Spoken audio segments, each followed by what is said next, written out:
Okay, I'm here with a legend. Oh my God, we went to Desert Shield, Desert Storm together, and this is the guy I hung out with. He was the crew chief, I was the door gunner. We went to Al Joff and RR, working with special operations folks, and oh my God, it's Dennis Terry. How you doing? Pretty good, Chris. So what year did you retire from the Navy?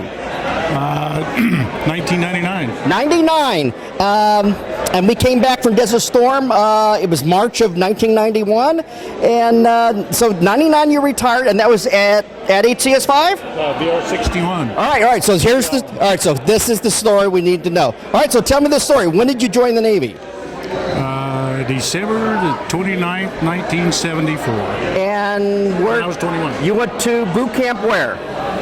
Great Lakes, right? In the middle of the winter. Oh, and your NEC, what school? A school was Millington, or? Yeah, went to AMSA school in Millington. And anyone doesn't know, AMS is a structural mechanic. He does all the sheet metal work, right? Sorta. Right? I know. Remember, we're doing the Navy thing here, folks, so we're going to explain what all these guys and what their job specialties are. Kind of like the MOS in the Marine Corps and the Army, but the Navy calls them NECs, Naval Enlistment Classification Code, right? That's correct. All right. So, okay, at A school, where'd you go? I went to HC-2. And those were regular Navy.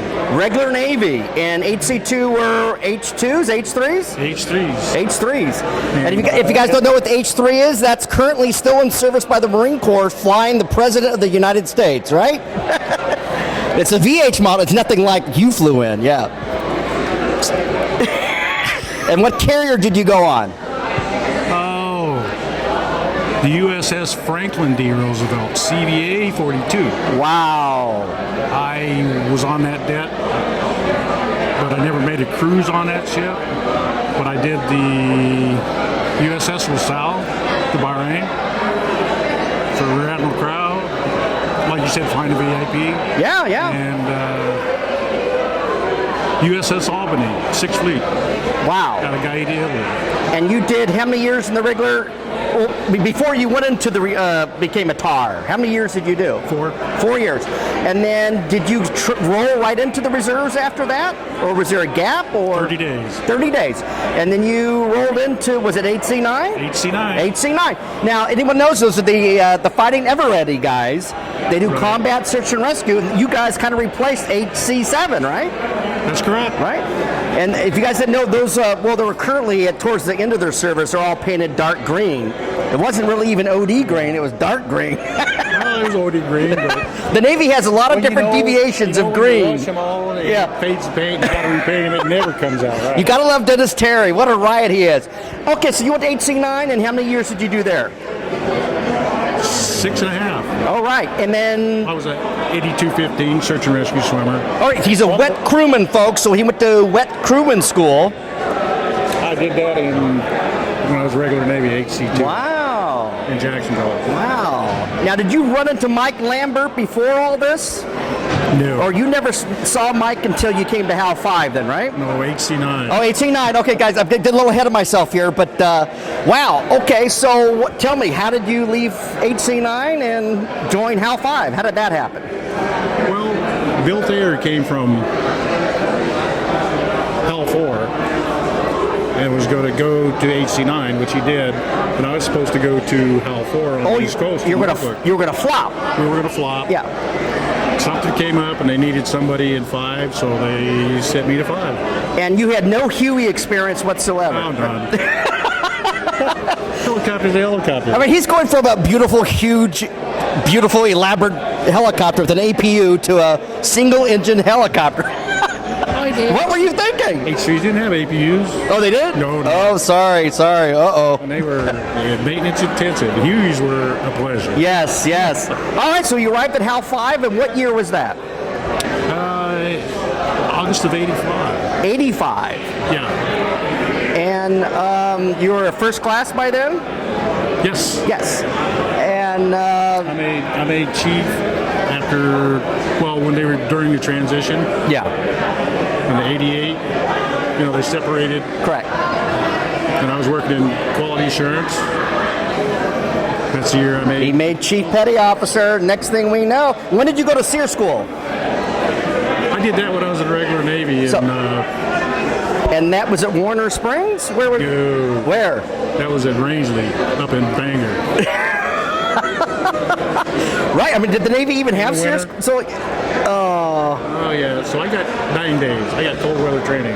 oh my Before we could goodness. go out. No. It was like No. 20 Wow. below at night. Yeah, it's cold. But that was in. So HC-2 required you to go to SEER school, or Yeah. Anybody who deployed overseas right now required them to go to SEER school, and I hadn't been. I'd already been on Oh. like 2 deployments. So they're like, just you got to go.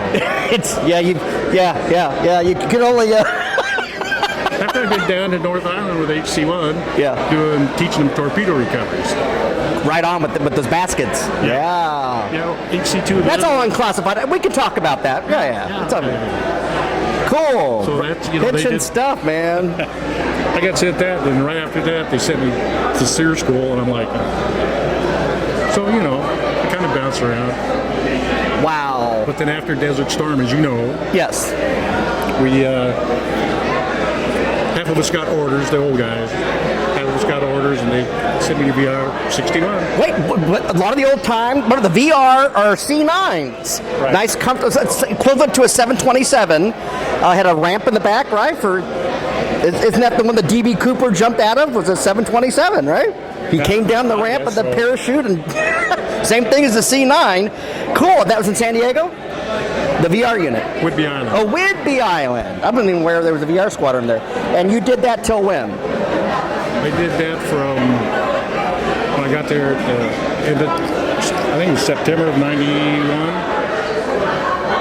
until When? I retired. Oh, till 99. Till 99. So I was there 7 years. All right. Outstanding. Well, Well, I shattered my wrist. oh, tell us that story. We got time. Let's hear it. No, I got thrown off a horse. Oh, okay. All right. So, And they had me on limited duty.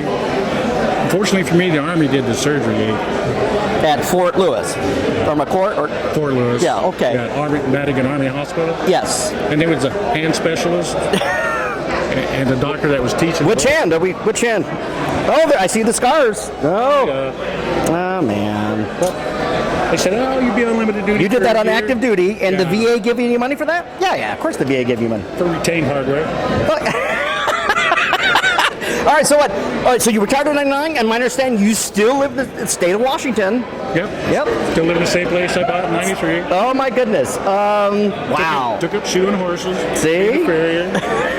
And you do. I'm trying to lose weight. Trust me, I'm working on it. But Had to point that out, did you? you're a little older than I am. I'll be 57 in October, so I'm still a young kid. Okay, but just a little short story Yes. before we quit. Yes. Do you remember when during Desert Storm? Yes. When we had the bomb haulers from the Brits and we were taking it out? The Red Ball Express. Yeah. Yes. And I was with you. And Paul Gray. Paul Gray was the driver. And he'd already made one run, and he was so tired, he goes, "I can't stay awake." Well, my dad was a truck driver, so I had a basic pretty good idea on how to make it work. Yeah. Paul ran through me, and you were looking through the goggles. It was crazy. It was crazy. That night was amazing. And I get in there, and I fire it up, and you go, "I didn't know you could drive semi-chief." And I said, "I didn't either. You better hold on, man. Your eyes with..." But Yeah, if anyone doesn't remember, we left, King Faisal Air Base like at 10 o'clock at night or 11 o'clock, because they made trips, right? Yeah. There was a first trip in the afternoon, and we made 2 trips. and then we didn't arrive till like 3 or 4 in the morning at Al The Jaff. sun was coming up. Yeah. It was almost 6. And it was, remember, there's 2 Apaches on the ramp. One had some mechanical problems, and then all the air raids were going off, and people were yelling, "Scud alert!" I remember you looking as we're going. Oh, yeah. I'm like, at it. holy, Like, there's hundreds of aircraft in this guy. Hundreds! And you guys hadn't told me that, right, and you guys never told me that was the kickoff of the war. We didn't know. I didn't know. They said, "We got to go from here to here," and I didn't know that they were.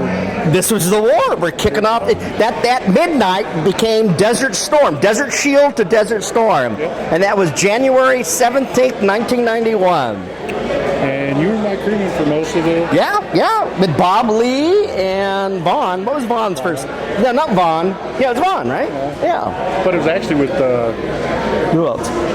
Commander Fisher. Stu Fisher, which I'm hoping, we're going to find out here today who else is showing up. JP McCann. Yeah, loved him. Is he here? Anyway, so let's talk about you came early. You were here a couple days ago, right?